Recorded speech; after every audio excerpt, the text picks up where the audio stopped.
भगवते वासुदेवाय। ॐ नमो भगवते वासुदेवाय। ॐ नमो भगवते वासुदेवाय. Reading from Canto 1, Chapter 13, verse number 38.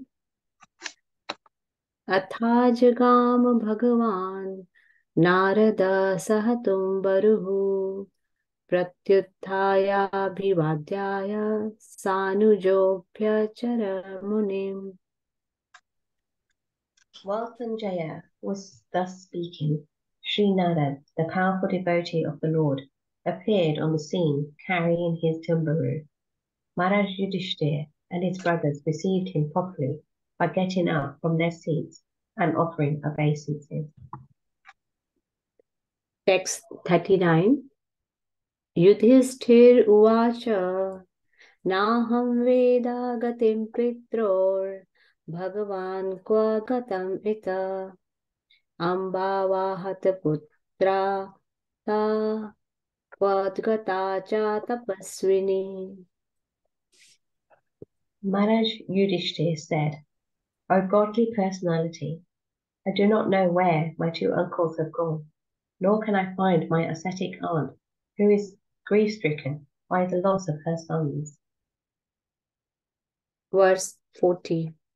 कर्णधार इवा पारे भगवान् पारदर्शकः अथाबभाषे भगवान् नारदो मुनिसत्तमः. You are like a captain of a ship in a great ocean, and you can direct us to our destination. Thus addressed the godly personality, Devraj Narada, the greatest of the philosopher devotees, began to speak. Verse 41. Narad uvacha ma kanchana shucho rajan yadishvara vasam jagat lokam sapalayasme me vahanti balimeshutuhu sa sanyuktai bhutani sa eva vinunakti cha. Sri Narad said, O pious king, do not lament for anyone, for everyone is under the control of the Supreme Lord. Therefore, all living beings and their leaders carry on worship to be well protected. It is He only who brings them together and disperses them. Verse 42. Yatha gavo nasi protyas tantyam baddhasya damabhihi vaktanyam namabhibaddha vahanti balimeshutuhu. As a cow bound through the nose by a long rope is conditioned, so also human beings are bound by different Vedic injunctions, and they are conditioned to obey the orders of the Supreme. Text 43. Yatha kridopasya karanam samyoga vigama viha ichchaya kriditum satyam tathaivaisheshchayananam. As a player sets up and disperses his playthings according to his own sweet will, so the supreme will of the Lord brings men together and separates them. Text 44. Yanmanyase dhruvam lokam adhruvam vanacho bhayam sarvartha nahi sochyaste snehadathyantra mohajar. O King, in all circumstances, whether you consider the soul to be an eternal principle, or the material body to be perishable, or everything to exist in the impersonal absolute truth, or everything to be an explicable combination of matter and spirit, feelings of separation are due only to illusory affection and nothing more. Text 45. तस्मच्च हि अङ्गवैकल्यम् अज्ञानकृतमात्मनः कथं त्वनाथां कृपणा वर्ते रमस्ते च मा विना. Therefore, give up your anxiety due to ignorance of the self. You are now thinking of how they, who are helpless, poor creatures, will exist without you. Text 46.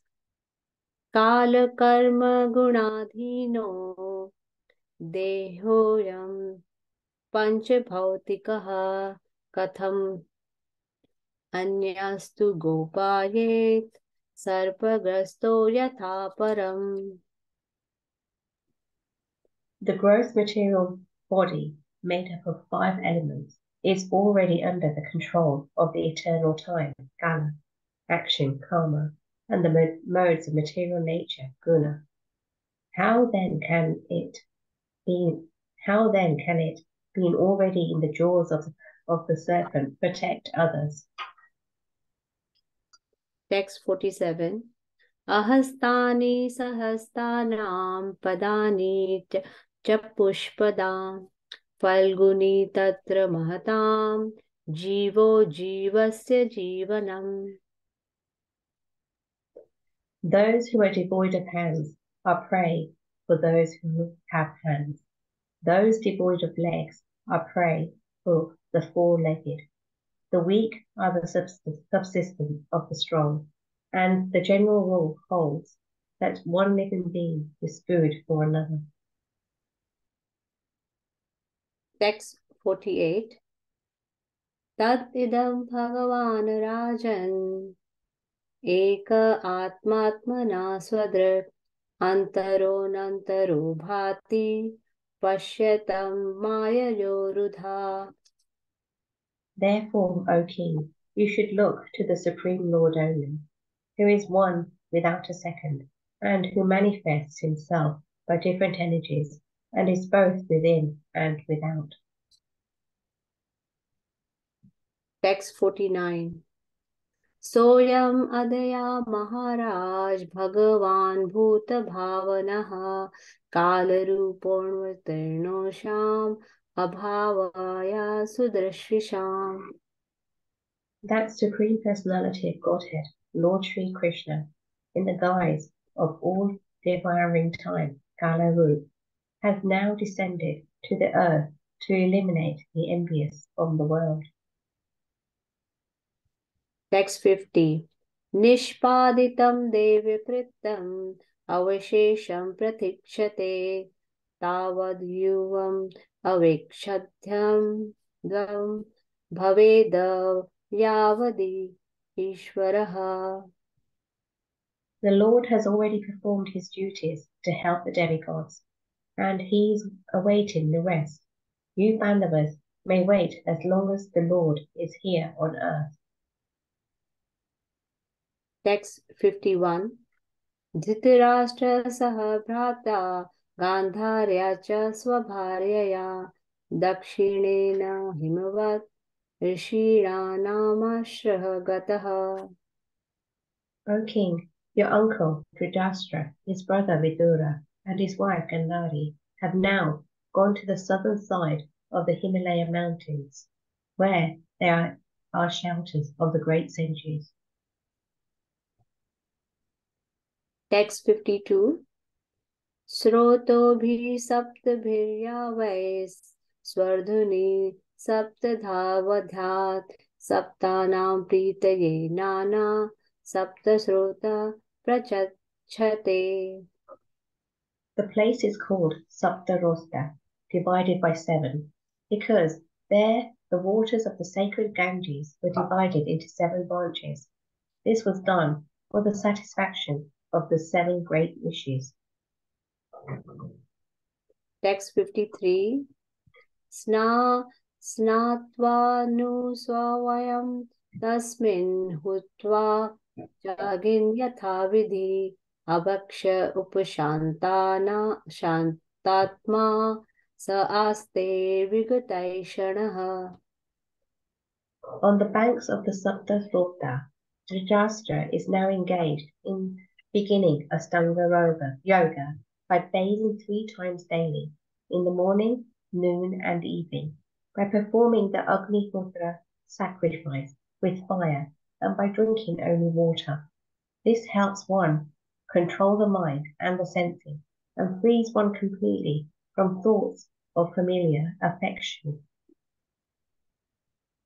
Text 54. Jitasano jitashvashva pratyahritasa indriya haribhavanaya dhvasta raja sattva tamomala. One who has controlled the sitting postures, the yogic asanas, and the breathing process can turn the senses towards the absolute personality of Godhead, and thus become immune to the contaminations of the mode of the material nature, namely mundane goodness, passion, and ignorance. Text 55.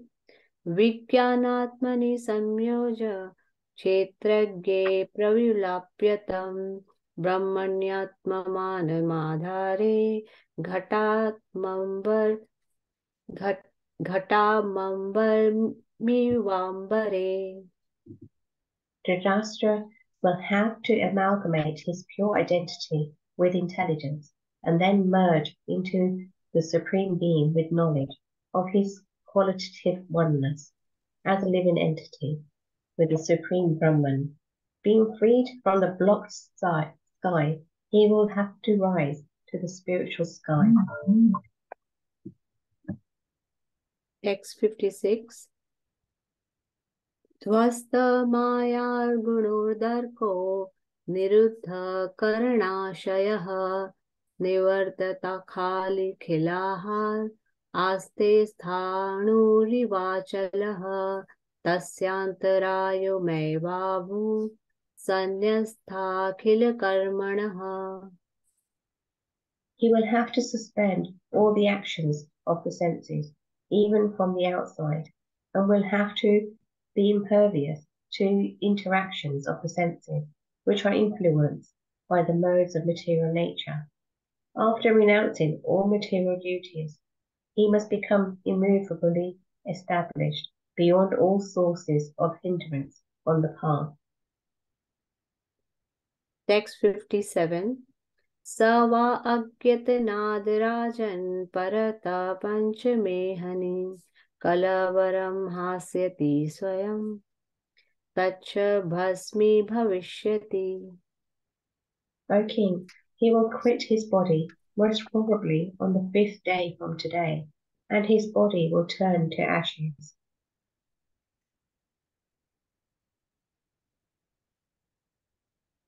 Text 58.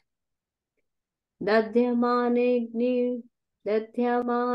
nirdehe patyum patni sahotaje mahim sthita pratim sadhvi tamagni manuvechati. While outside observing her husband, who will burn in the fire of mystic power along with his thatched cottage, his chaste wife will enter the fire with rapt attention. Text 59. Vidurastu tad ascharyam nishamya kuru nandana saharsha shoka yutasta smada ganta tirtha nishevakaha.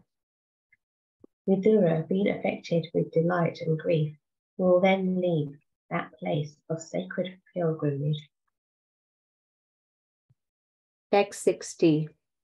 Iti yuktva tarhat swargam narada saha tumbaburuhu yudhishthiro vachastasya hridhi kritva jahachuchuha. Having spoken thus, the great sage Narad, along with his Veena, ascended into outer space. Yudhishthir kept his instructions in his heart, and so was able to get rid of all levitation. Hare Krishna. Thank you so much. Hare Krishna. Thank you, Prem Kumari Mataji and Babini Mataji. Very nice recitation and reading of the English. Thank you. Hare Krishna. So, devotees, we continue with our reading of Srimad Bhagavatam, Canto 1, Chapter number 13, entitled Dhritarashtra Quits Home. We will be reading and discussing text number 53 and 54. And before we do so, Krishna Prabhu, your Dhanavad Pranam, sorry for interrupting. Your voice is not coming through properly. I think there's a problem with your mic. oh, It's coming warbled. It's not. how's it sounding? It's sounding quite tinny and warbled a little bit. You know, it's. Okay, just bear with me. Let's just see my settings. I'm using a little laptop today. Is it still like that? Yes, Prabhu. Yes. Okay, maybe I'll switch to my phone. Okay, I'm using my integrated webcam. Let me switch to that. Is that any better? Hare Krishna. Say a few more words, Prabhu. Is this any better, Prabhu? Yes, it's better, Prabhu. Okay, all right. Thank you. Apologies for interrupting. No worries. Yeah, so let's recite the Mangala Charan praise. Please feel free to join in behind muted mics.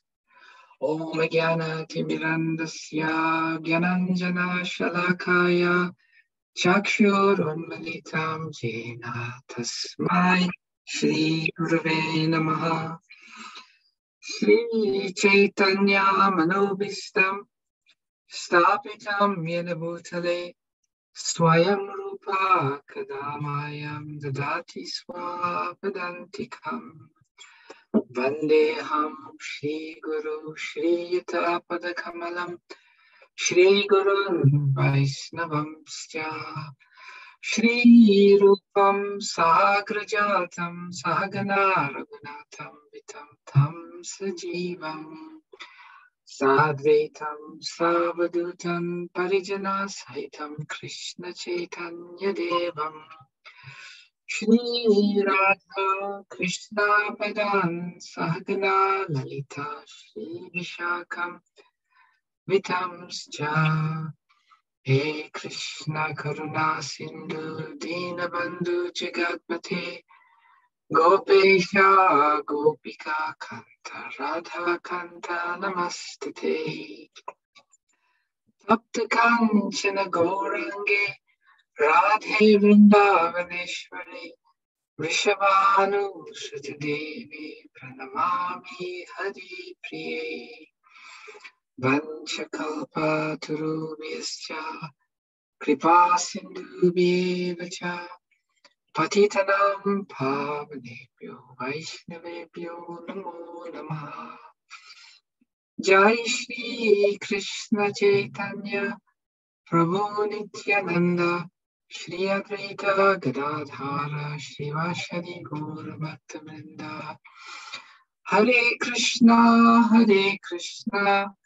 Krishna Krishna Hare Hare Hare Rama Rama Rama Hare Hare Namo Vishnupadaya Krishna Prishtaya Bhutale Srimate Bhaktivedanta Swamin Niti Namine Namaste Saraswati Devi Gauravani Vicharini Nirvishesha Shunyavadi Paschachadishatarine Srila Prabhupada Ki Jai.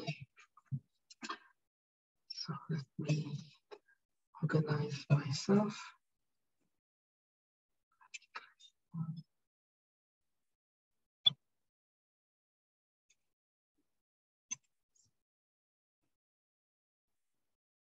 Okay.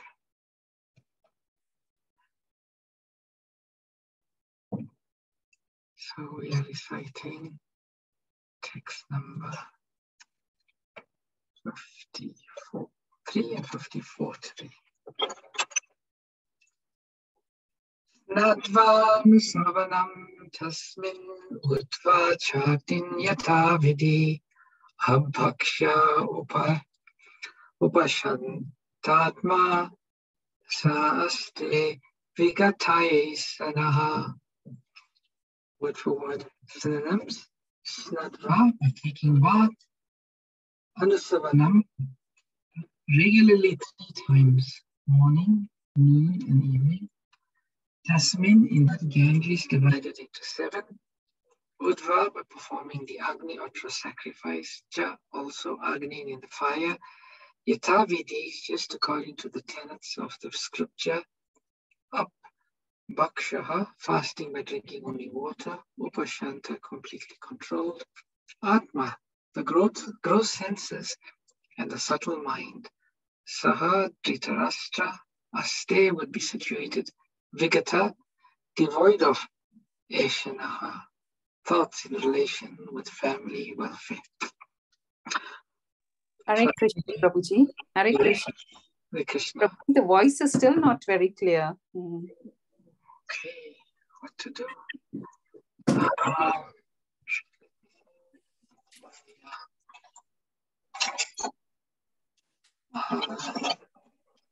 It's microphone, the headphones.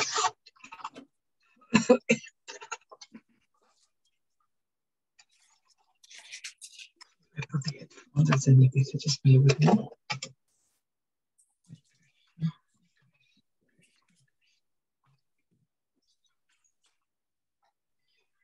Hare Krishna, Hare Krishna, Krishna.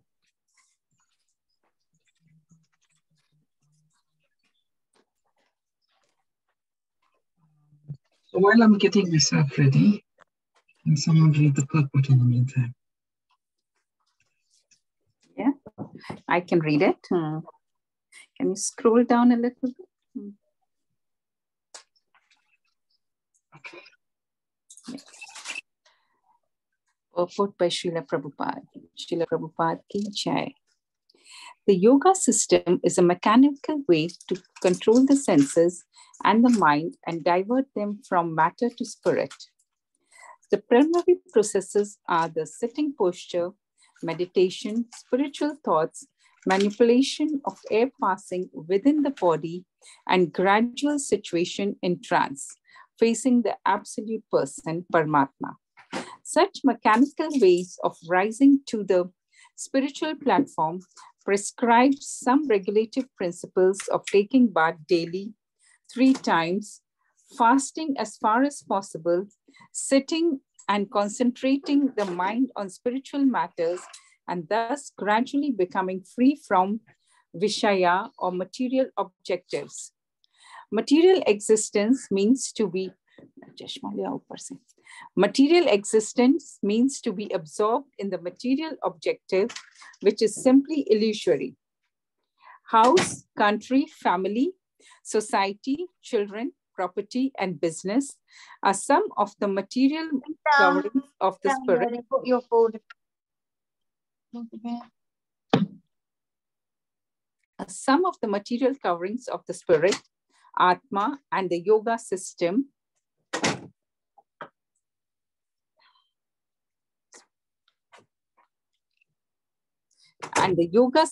helps one to become free from all these illusory thoughts and gradually turn towards the absolute person, Paramatma. By material association and education, we learn simply to concentrate on flimsy things, but yoga is the process of forgetting them altogether. Modern so-called yogis and yoga systems manifest some magical feats, and ignorant persons are attracted by such false things, or they accept the yoga system as a cheap healing process for diseases of the gross body. But factually, the yoga system is the process of learning to forget what we have acquired throughout the struggle for existence. Dhritarashtra was all along engaged in improving family affairs by raising the standard of living of his sons, or by usurping the property of the Pandavas for the sake of his own sons. These are common affairs for a man grossly materialistic and without knowledge of the spiritual force. He does not see how this can drag one from heaven to hell. By the grace of his younger brother Vidura, Dhritarashtra was enlightened and could see his grossly illusory engagements, and by such enlightenment, he was able to leave home for spiritual realization.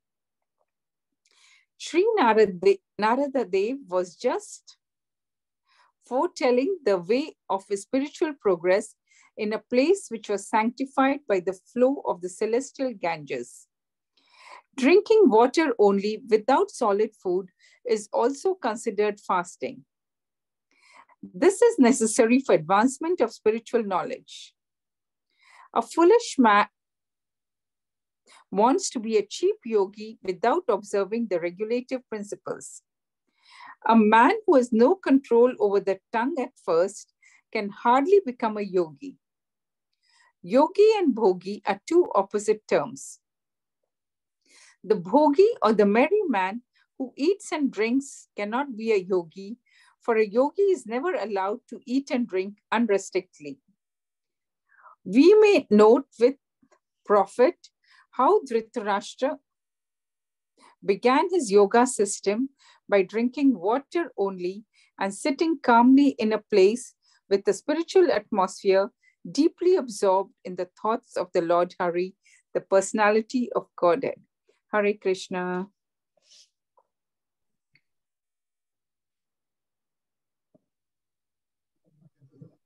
Yes, Anna.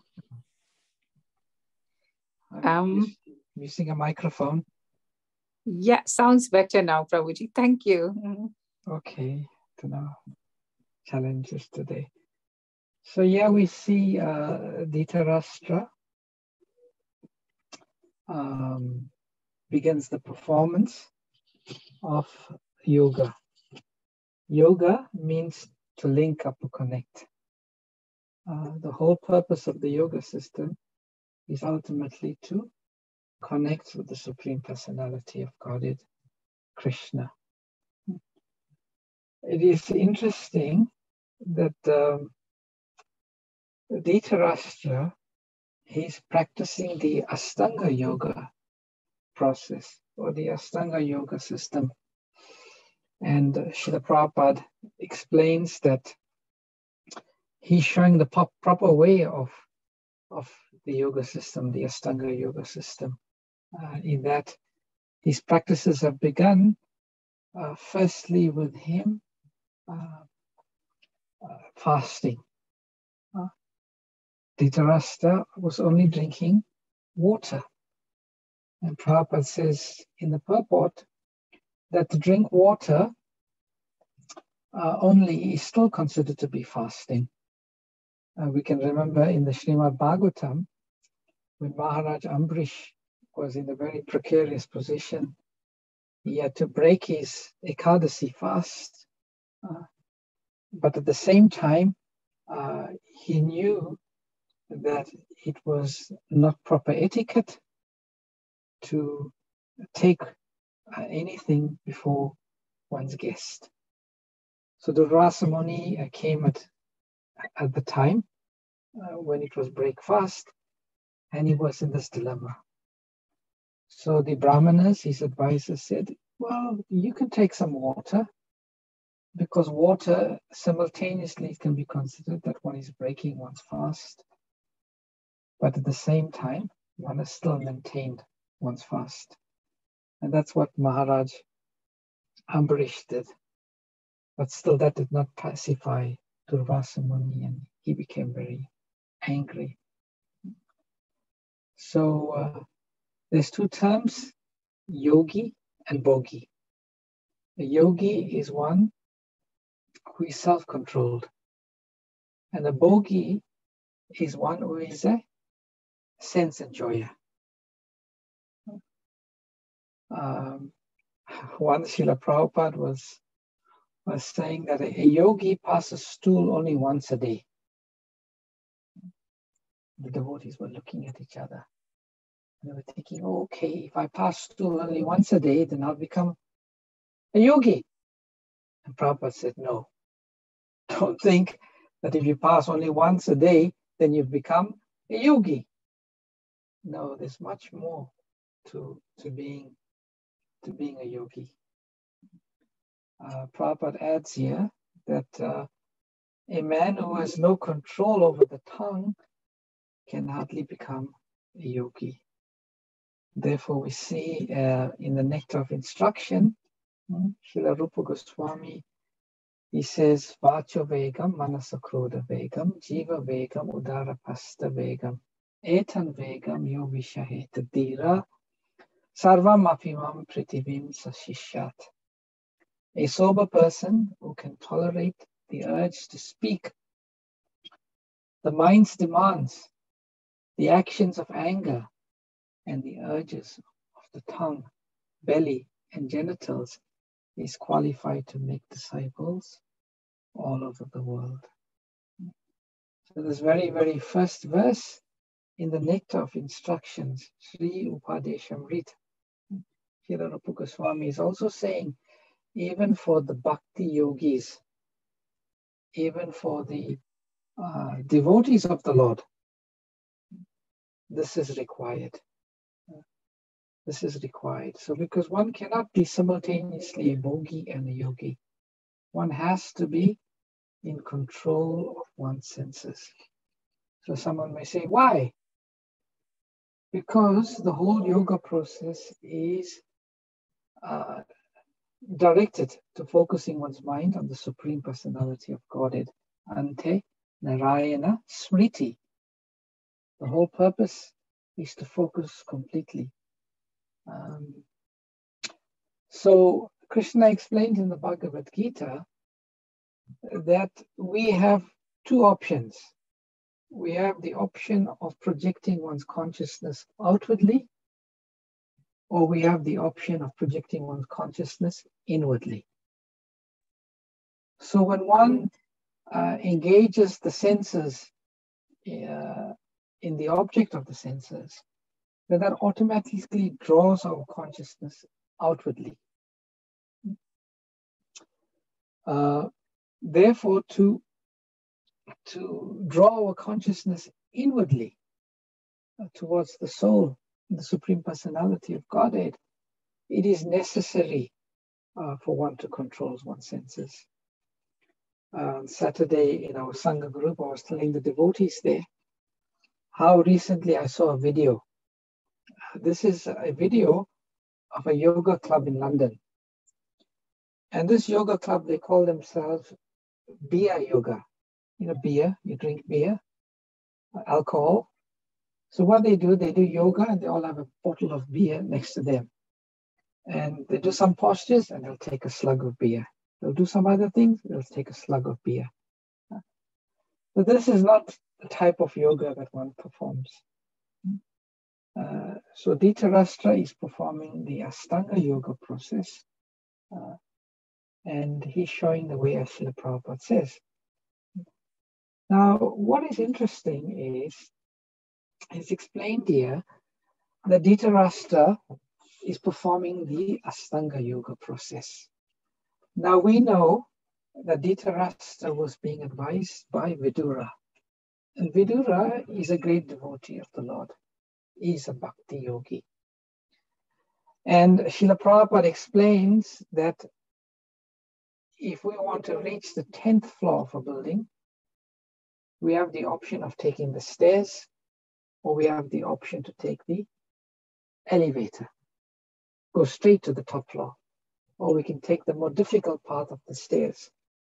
And Prabhupada explains that all of the other yogic processes, they are like taking the stairs. It's slow, it's tedious, and it's difficult. But bhakti yoga, one goes straight,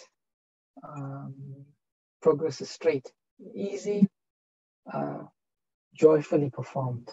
Raja Rajagoyam Pavitram Idam Uttamam Prachaksha Vagamam Susukam Avyayam. Susukam, it's joyfully performed. So one may question, Dhritarashtra is being advised by a very advanced devotee. So why is Dhritarashtra performing the Ashtanga yoga process? Why is he not taking to the bhakti yoga process? We understand from the nectar of devotion. Srila Prabhupada gives a very nice explanation in the nectar of devotion, sorry, in the nectar of instruction, about how one reaches the same position of samadhi. The purpose of the Eightfold Mystic Yoga process is to reach this situation of samadhi. Samadhi means complete absorption in the Lord. And Srila Prabhupada explains in the purport to the, what verse is that now? I can't remember, nectar of instruction. The famous verse, text number 8, Tannama Rupa Charitadi Sukirtananu Smritjo Kramena Rasanamana Siniyojya Tishtan Rajetad Anuragi Janu Nagami Kalam Nayed Akilam Iti Upadesha Sharam. So in the, let me share this with you all. So Srila Prabhupada explains in the purport to this verse how the bhakti yogi reaches the stage of samadhi. And there Prabhupada says in the neophyte stage, one should always engage in hearing Krishna Katha. That is called Shravana Das, the stage of hearing. By constantly hearing the transcendental holy name of Krishna and hearing of his transcendental form, qualities, and pastimes, one can attain to the stage of acceptance called Varanadasa. When one attains the stage, it becomes attached to the hearing of Krishna Katha. When one is able to chant in ecstasy, he attains the stage of Smarana Vasta, the stage of remembering. Recollection, absorption, meditation, constant remembrance, and trance are the 5 items of progressive Krishna Smaranam. At first, remembrance of Krishna may be interrupted at intervals, but later remembrance proceeds uninterrupted. When remembrance is uninterrupted, it becomes concentrated and is called meditation. When meditation expands and becomes constant, it is called anusmriti. By uninterrupted and unceasing anusmriti, one enters the stage of samadhi or spiritual trance. After smarana das or samadhi is fully developed, the soul comes to understand the original constitutional position. At that time, he can perfectly and clearly understand his eternal relationship with Krishna. This is called sampati dasa, the perfection of life. So here, Srila Prabhupada is describing the bhakti yoga process to come to the stage of samadhi. And that stage is based on 2 practices, as Prabhupada says here. It's the hearing of Krishna Katha, and it is the chanting of Krishna's holy name. Through this, we progress from recollection to absorption to meditation, constant remembrance, and then trance. These are the 5 systems of progressive Krishna Smarana. This is the Bhakti Yoga process. Now, ordinarily, we would have expected that Dhritarashtra would have been advised by Vidura to follow this path. But here we see, we hear descriptions of Dhritarashtra following the Ashtanga Yoga process. Now one may ask the question, why? Why? And the simple question, the simple point is that Dhritarashtra, he always had some hostility towards Krishna. He was not able to take to the path of bhakti. So he had to progress through the process of Ashtanga Yoga. Actually, all processes. Therefore, Srila Rupa Goswami's definition of what is Uttama Bhakti is so brilliant. It is so brilliant. Anya Bilashita Shunyam Jnana Karmadi anavrita anukulyena Krishna anushilanam bhakti uttama.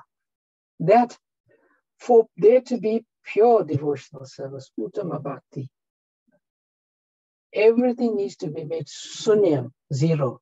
The desire for jnana, liberation, the desire for karma, fruit of activities, adi, yoga. Why? Because all of these other processes, there is some element of hostility towards Krishna. There's still hostility in the sense that I can't surrender completely to Krishna. I still have some other desires, be it for fruit of activity, liberation, or mystic yoga perfection. So Dhritarashtra, although he had the good fortune of the association of a pure devotee, it's interesting that Srila Rupa Goswami in the Nectar of Devotion, the Bhakti Rasamrita Sindhu, he speaks about the eligibility of devotional service. What makes one eligible to take to pure devotional service? And he speaks in the different parts of the Nectar of Devotion. He says one would have performed devotional service to some degree in one's previous lifetime. And now one continues from there. And then one meets a pure devotee. But even if one meets a pure devotee, one's heart has to be freed of some hostility. But here we see that Dhritarashtra, he's taken to the Astanga Yoga process. So let's move on to text number 54. Jita sano jita swashaha pracharita sad indriyaha hari bhavanaya dvashto rajasattva tamo malaha. Word for word. Jita asana, one who has controlled the sitting postures. Jita swasaha, one who has controlled the breathing processes. Pratyahara, turning back. Sat, six indriya senses. Hari, the absolute personality of Godhead. Bhavanaya, absorbed in. Dvasta, conquered. Raja, passion. Sattva, goodness. Tama, ignorance. Malaha, contaminations. Translation. One who has controlled the sitting postures, the yogic asanas, and the breathing process can turn the senses towards the absolute personality of Godhead, and thus become immune to the contamination of the modes of material nature, namely mundane, goodness, passion, and ignorance. Purport. The preliminary activities of the way of yoga are asana, pranayama, pratyahara, dhyana, dharana. Maharaj Dhritarashtra was to attain success in those preliminary actions because he was seated in a sanctified place and was concentrating upon one object, namely the Supreme Personality of Godhead, Hari. Thus all his senses were being engaged in the service of the Lord. This process directly helps the devotee to get freedom from the contaminations of the three modes of nature. Even the highest mode, the modes of goodness, is also a cause of material bondage.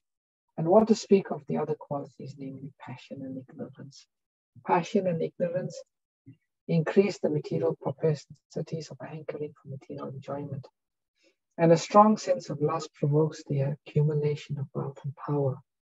One who has conquered these two base mentalities and has raised himself to the platform of goodness, which is full of knowledge and morality, cannot also control the senses,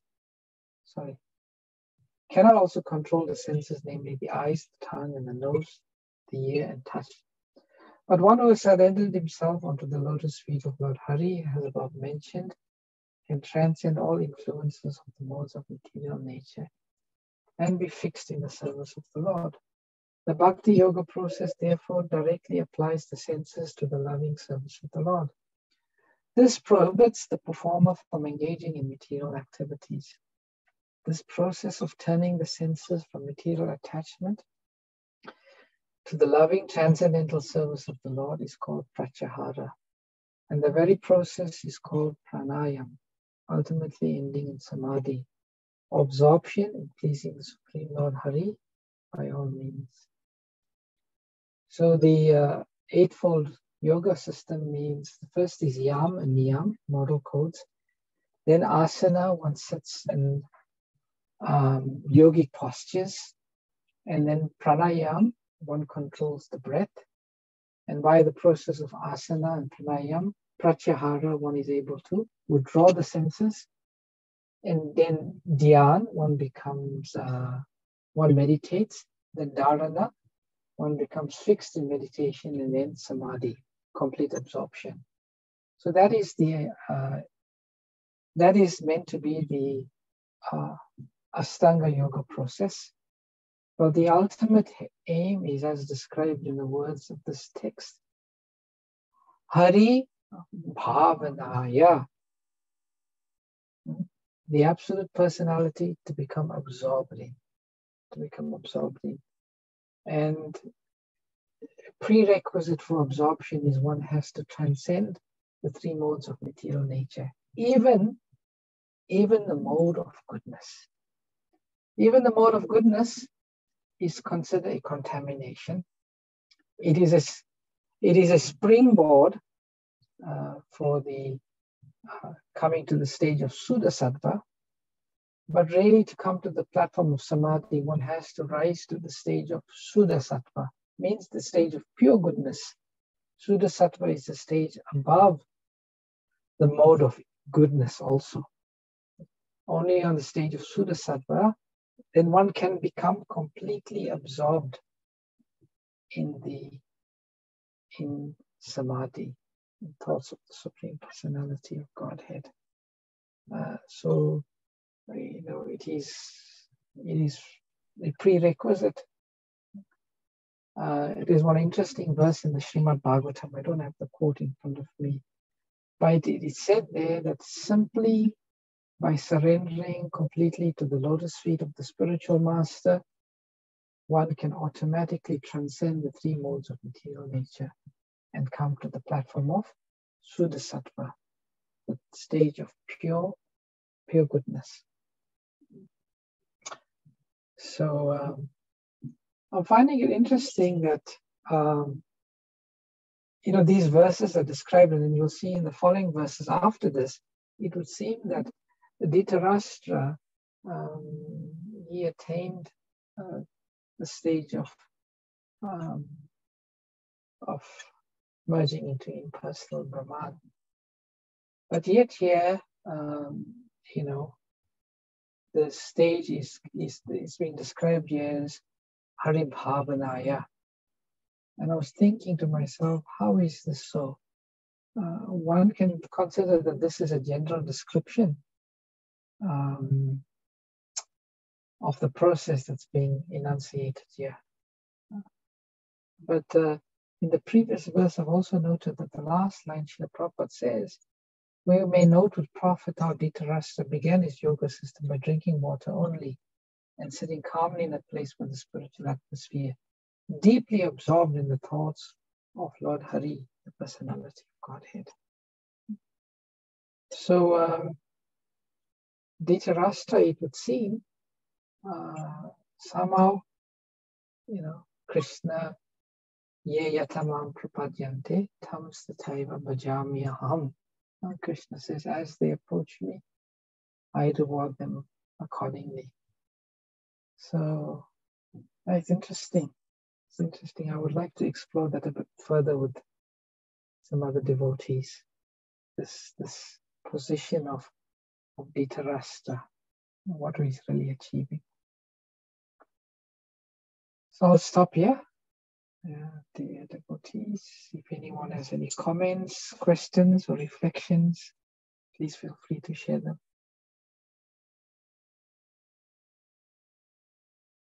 Hare Krishna, Vrindavan, Chandra, Prabhu. Please accept my humble obeisances. Always to share Prabhupada. Such a wonderful way you have explained about his process of doing the samadhi.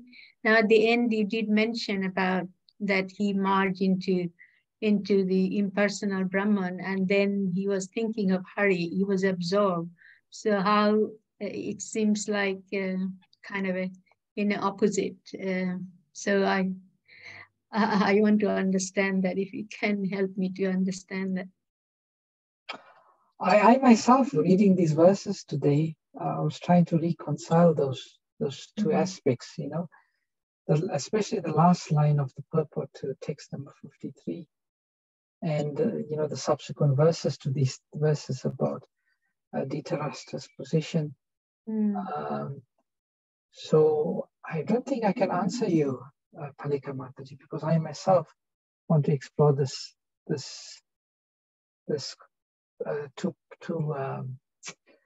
two statements more deeply. Yes, it's kind of contradiction, isn't it? It seems like contradiction. Yeah. If anyone else has got some thoughts on this, please share.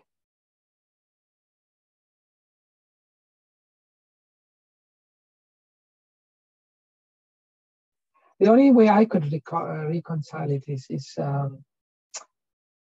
one is being described the process in a general way, the one is described, but the last line of the purport of text 53 has caught me a bit by surprise. What Srila Prabhupada says there. Yeah. So, only Srila Prabhupada knows. Yeah, I mean, I was thinking Srila Prabhupada is so liberal, you know, he's just, you know, an Uttama Adhikari. He sees everyone as devotee. He sees only himself as not as devotee. So, you know, Krishna, as I was quoting the verse, Ye yata prapadyante tamstataya vajami aham. Krishna says he reciprocates. So Srila Prabhupada, you know, in that mood of Uttama, he could have written like that. But it'd be interesting to explore it further. Also, I know Vidura had asked him to do whatever he needed to do, but he wasn't kind of because, you know, Krishna spoke to him. He had no sense at that time, Dhritarashtra, because he was so engrossed at that time. Even, you know, Krishna spoke to him personally. He didn't feel that, no, I need to do this. I need to, you know, at the end when Vidura came, and, you know, he's kind of with his spiritual potency, the way he instructed him, he was kind of he couldn't do anything else except just following what Vidura had, you know, instructed him to do.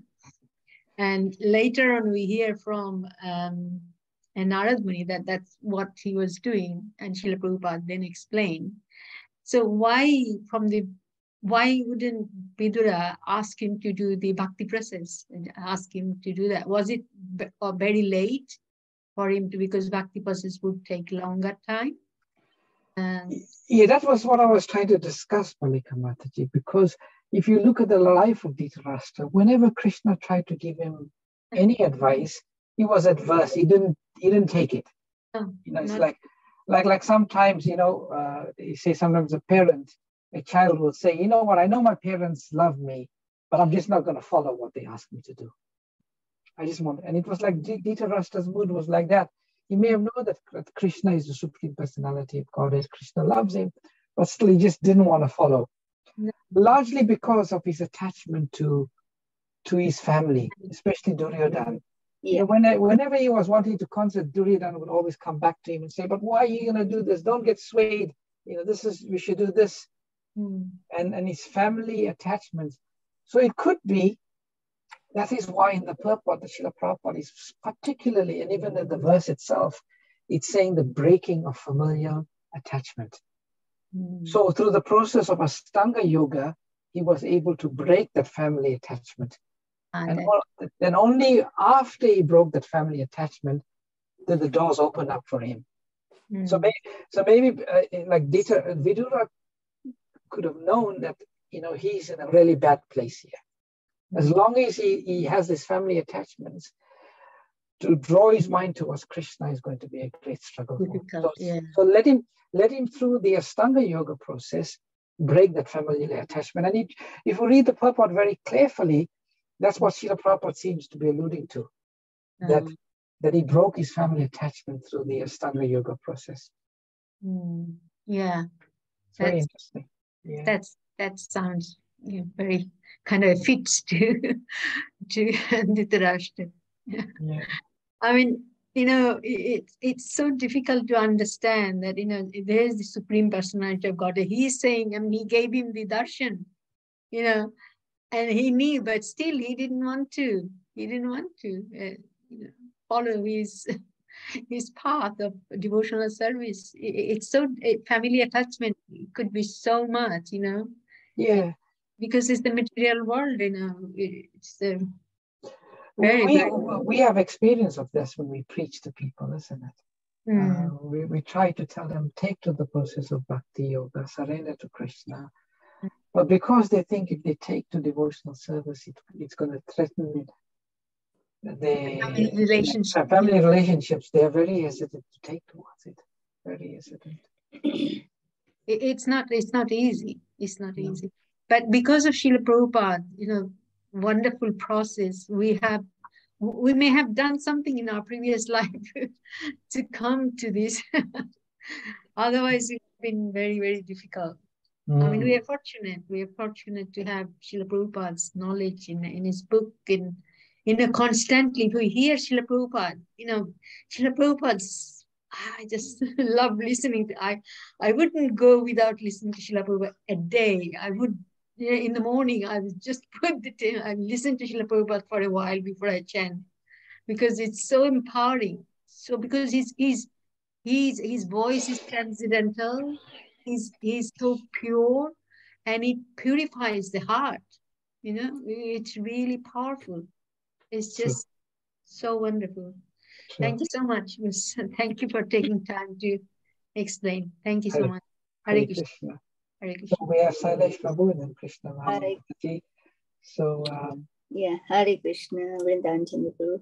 Okay. Yeah, that's what I was thinking, that like Mataji said, why Dhritarashtra did not take up this process earlier, because before, as you all discussed, his family attachment, as also he was very much afraid of Duryodhana, his elder son, because he was always angry, and he was always made his father according to his plan only. So so that's why once now Duryodhana was out of the way and he was getting old, and Vidura came back after his pilgrimage. So then that was, I think, the right time that he listened. I think the senses come to him that yes, now it is my time. I should listen my brother's advice, and that's why I think then he took that. So that's what my understanding is. Hare Krishna. Hare Krishna. We get some insight into how detrimental over-attachment to family can be. Yeah. Hare Krishna. Sailesh Prabhu, you got your hand patiently raised. Hare Krishna, Prabhuji. Thank you for a wonderful class, as always. I had asked this question when I was doing a detailed study of the Srimad Bhagavatam through Mayapur Institute and Padmanabhan Prabhu, and his response was quite good. He had this response from his Guru Maharaj, His Holiness Radha Govinda Swami, who is, of course, a Bhagavatam scholar of extreme altitude, I should say. And the response was that there are two things going on here that there's what we are being taught by the pastime and what we should read and see. And of course, what is in the background going on between the relationships of some of these, characters, between their relationship with Krishna in the spiritual world. And the Leela performed in terms of exit has one part of it is to teach us some spiritual lesson, but of course there is also an exit back to their destination of where they came from. And his response was that Dhritarashtra was not an eternal associate from Golok Vrindavan or the Vaikuntha planet, but from the Brahma Jyoti destination. And that he came, there is a whole entourage of characters that come down when Krishna performs his Leelas, some of which are his eternal associates from Golok, some are from Vaikuntha, some are from the Brahmajyoti, and some are just pure devotees who are on their way, so performing because before you can go to Golok Vrindavan, you have to go to the planet where Krishna is performing his pastimes to be trained up by his eternal associates. So there's a whole mixture of devotees here. And, I think what he was trying to say was that Dhritarashtra's position was to go back to the Brahmajyoti, impersonal realization. But of course, he has a relationship with Krishna of sorts. And therefore, that's the remembrance of Krishna in order to go back to the spiritual world. Because without that remembrance, he can't go back to the spiritual world. Of course, he will, because he is a part of the spiritual world, he's part of the entourage. So that was the kind of the broad brush. I mean, there was a much more detail. There was almost an hour and a half discussion on this particular subject, and it was quite detailed, but it was some years ago. So I don't remember the minutiae because I'm not that way. I don't have that intellect or the spiritual understanding, Prabhuji. But that was the small flakes of understanding that I picked up from that. I don't know whether that helps or hinders. Oh, that's very useful insight, Prabhu. Thank you for sharing that. Thank you for sharing that. That's very valuable. Hare Krishna. Thank you. Anyone else? Thank you. Thank you. Anyone else? Supra Mataji, you'd like to add something? No, I'm just listening. All this discussion, wonderful discussion. Yeah, I'm okay. Thank you, Prabhuji. Hare Krishna. Hare Krishna. Dandavat Pranam. Dandavat Pranam. Okay. If there's no other questions, comments, or reflections, we'll stop that. Hare Krishna, Prabhu. Hare Krishna, Hare Mohan, Prabhu. You good? Nice to hear you. Nice to hear you too. Okay, we'll conclude towards today's sessions. Vanchakaupa Sudabhyascha Kripa Sindhiveva Patitanam Pavanebhyo Vaishnava Kodi Vaishnava Ki Jai Prabhupada Ki Jai Srimad Bhagavatam Ki Jai Gopiyanande Hare Bol. Hare Bol. Hare Krishna. Thank you so much. Thank you, Prabhuji, for very nice class. Jai Hare Krishna. Krishna. Hare Krishna. Hare Krishna. Hare Krishna. Hare Krishna. Hare Krishna.